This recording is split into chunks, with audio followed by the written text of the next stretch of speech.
Érica, muito obrigado por parar um pouco para conversar com a gente aqui na rua. Você é de onde? Eu sou da Bahia, do interior da Bahia. E você veio para São Paulo para fazer o quê? Eu vim para estudar, para fazer faculdade, eu queria fazer psicologia, na minha cidade não tinha e eu entendi que São Paulo teria melhores oportunidades, essa é a verdade. Esse sempre foi teu sonho? Sempre quis fazer psicologia? Desde os 14 anos de idade. Desde os 14, nunca pensou em outra coisa? Já cheguei a pensar em outras coisas, mas eram alternativas dentro do que tinha lá na minha cidade. No universo onde você poderia cursar algum... Exato. E o que te motivou a estudar psicologia? Olha, eu acho que eu sempre tive uma sensibilidade ao que as pessoas sentem, ao que as pessoas falam. Então eu era conhecida entre os meus amigos por aquela que ouvia, aquela que dava conselhos. Sempre tem esse tipo, né? O tipo que a gente tem confiança em procurar e abrir o nosso coração. E você era esse tipo de pessoa. Eu tinha uma impressão de que eu conseguia entender bem o que as pessoas estavam sentindo, mesmo quando elas não conseguiam falar exatamente sobre o que elas estavam sentindo. E você, então, já é psicóloga há quanto tempo? Há quase 10 anos. Ah, bastante tempo. E aí decidiu ficar em São Paulo depois da faculdade e estabeleceu a vida aqui? Sim, porque a minha cidade é muito pequena, né? Então não teria campo de trabalho lá. Se eu voltasse para a Bahia, de qualquer maneira eu estaria morando fora da minha cidade. Então, as oportunidades foram acontecendo aqui e eu fui ficando. Que oportunidades foram acontecendo? Assim que eu estava bem no finalzinho da faculdade, eu acho que no último ano, eu comecei a fazer parte de um grupo de pesquisa, através de um estágio, inclusive, da faculdade. E aí, nesse estágio, eu acabei me tornando psicóloga auxiliar desse projeto de pesquisa, que era um projeto que estudava transtornos afetivos na infância e adolescência. E a partir desse contato com esse grupo de pesquisa, eu fui fazer uma especialização e depois eu fui fazer o mestrado. Todas essas coisas aconteceram enquanto eu estava lá, nesse grupo, né? Fui trocando de grupo dentro dessa universidade, mas as coisas aconteceram lá nessa universidade. Você, como tinha o sonho de ser psicóloga muito pela prática, né? Eu estou entendendo que até por esse talento que você viu de gostar de ouvir, de saber aconselhar e tudo mais. Como é aliar a teoria com a prática? Porque você acabou indo um pouco para o lado teórico, né? Foi fazer uma especialização, um mestrado. Sim. Isso contribuiu para a tua prática ou você acha que são coisas diferentes? Não, muito, porque a especialização, por exemplo, que eu fiz, que tem mais contribuído com a minha prática, foi uma especialização em avaliação neuropsicológica, né? Que é uma forma de enxergar a pessoa do ponto de vista tanto afetivo quanto do ponto de vista cerebral, cognitivo, memória, atenção, concentração. Então, sim, a teoria super contribuiu com a prática, né? E uma coisa que é muito interessante é que, assim, como eu te falei, eu tinha uma ideia de que o psicólogo aconselhava as pessoas, né? E aí, quando a gente vai estudar a teoria, a gente percebe que não é bem assim, né? Uma coisa que eu ia te perguntar era até nessa linha, porque, beleza, tem essas pessoas, como você, no caso, conheço algumas, que todo mundo gosta de conversar e aí a pessoa dá um conselho. E se você sempre foi assim, quando você se tornou psicóloga, você conseguiu exercitar um lado, que é o de ouvir, mas psicólogo não dá conselho, né? Aí, como é que é pra você? Você tem que se segurar ali na cadeira e queria falar, mas não vou? Ou, inclusive, pela técnica que você aprendeu com a faculdade, todos os teus estudos, isso nem é uma dificuldade pra você. Você não quer, de fato, dar um conselho pra pessoa. Como é que funciona a cabeça de um psicólogo quando ele tá ouvindo a gente? Tá. Isso é interessante porque... Para mim, eu tinha mesmo essa coisa de se alguém fala alguma coisa para mim, eu tenho que devolver, né? Isso eu tô falando nas questões de amizades, relações familiares e tal. E aí, na faculdade, a gente acaba aprendendo que existe uma hora certa para devolver. Pode ser que você não devolva naquele momento porque a pessoa não está preparada para ouvir naquele momento.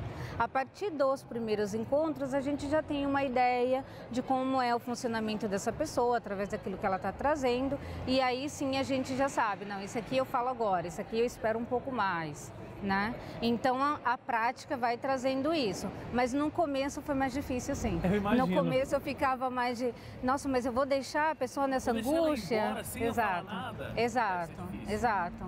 Mas aí com a prática, já são muitos anos, né? A gente vai aprendendo. Tem a própria supervisão que a gente também faz com um profissional que é mais experiente ainda, né? Tem a própria terapia pessoal que a gente também faz. Então tem uma série de ferramentas, digamos assim, para que a gente consiga atuar de maneira mais adequada e não deixe os nossos sentimentos, né, falarem mais alto exatamente do que a necessidade que a pessoa tem no momento. Porque o foco é a pessoa. É a pessoa, é quem está lá sentado com você, né? Você já atende há 10 anos. Isso. Qual você acha que é a maior questão psicológica que as pessoas hoje em dia têm? Tá, nossa, essa é uma pergunta complicada. Eu acho que tem uma questão de propósito, sabe? Muitas pessoas não conseguem entender exatamente qual é o propósito, né, delas, da vida delas e tal. Aliado a essa questão de propósito, eu vejo uma questão muito grande de autoestima. Então, eu não sei exatamente qual é o propósito da minha vida e eu também não sei exatamente quem eu sou, qual é o meu valor, qual é o meu diferencial, né? Qual é a minha possibilidade, qual é a minha habilidade. Eu vejo um pouco as pessoas perdidas nesse reconhecimento de quem elas são, né? E eu acho que o processo psicoterapêutico ajuda muito nesse tipo de situação. Isso e melhorar Exato. Isso. A pessoa às vezes não se enxerga com clareza, né? Então tem pessoas que dentro de um processo terapêutico falam, nossa, eu estou descobrindo coisas sobre mim que eu jamais pensaria, né? Eu nunca tinha olhado para isso, eu nunca tinha me visto dessa maneira. E são potenciais que elas descobrem, né? E por que você acha que isso acontece? De onde vem essa falta de autoestima e essa falta de propósito, inclusive? Tá. Eu acho que tem uma série de questões, não dá para apontar uma questão apenas, tá? Um fator importante são as convivências que essa pessoa tem durante a sua história de vida. A primeira infância é muito importante. A gente chama de primeira infância dos 0 aos 3 anos de idade, né? Então, esses modelos que essas pessoas têm, por exemplo, de primeira infância, acabam influenciando bastante. Mas a cultura no qual ela está inserida, o tipo de relações sociais que essa pessoa tem, isso importa bastante. Mas a própria configuração, digamos, do mundo, tal como a gente tem hoje, eu acho que também interfere. Contribui. Por exemplo, essas relações virtuais. A tecnologia ajudou muita gente a chegar muito perto de coisas que a gente não chegava antes. Por exemplo, de conhecimento, de aumento de ciência, de conhecimento mesmo. Mas essa crescente, como que eu posso dizer? Esse crescente olhar para relações mais virtuais do que físicas, eu acho que de alguma maneira também atrapalha, porque essa relação física, o olho no olho, o toque, os desafios do dia a dia dentro de uma relação, por exemplo, de trabalho, uma relação de amizade onde você sai com as pessoas, onde você tem que conviver com as limitações de cada um, te ajuda, por exemplo, a crescer, a se conhecer mais. Você se coloca numa situação, você fala, nossa, eu não achei que eu ia me irritar tanto assim.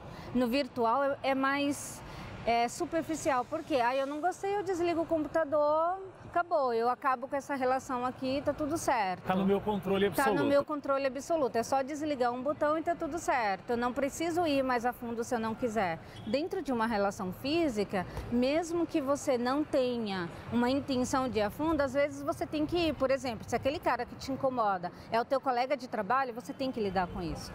Porque ele está ali todo dia. Você não tem como desligar essa pessoa, né? Exato. E essas questões, às vezes, mostram coisas sobre você que você não conhece. Érica, muito obrigado por parar esse tempo e ter uma conversa tão produtiva com a gente. Eu que agradeço. E eu gostaria até de deixar um convite, digamos assim, para as pessoas que estão assistindo, justamente para que elas olhem um pouco mais para dentro, sabe? Tem um pouquinho mais, só de 5 minutinhos que você para durante o dia, respira, olha o que está à tua volta, agradece, sabe? Olha, porque a gente tem essa mania a gente tem essa mania de estar sempre olhando para o futuro, o que eu quero, mas olha o que você já tem no presente. E se tiver alguma dificuldade para isso que você está olhando, não está enxergando, não está gostando, procura um profissional, procura um amigo, busca ajuda, compartilhe, né? Porque a gente tem tudo isso disponível, né? Basta que a gente use. Muito bom mesmo. Muito obrigado. Eu que agradeço.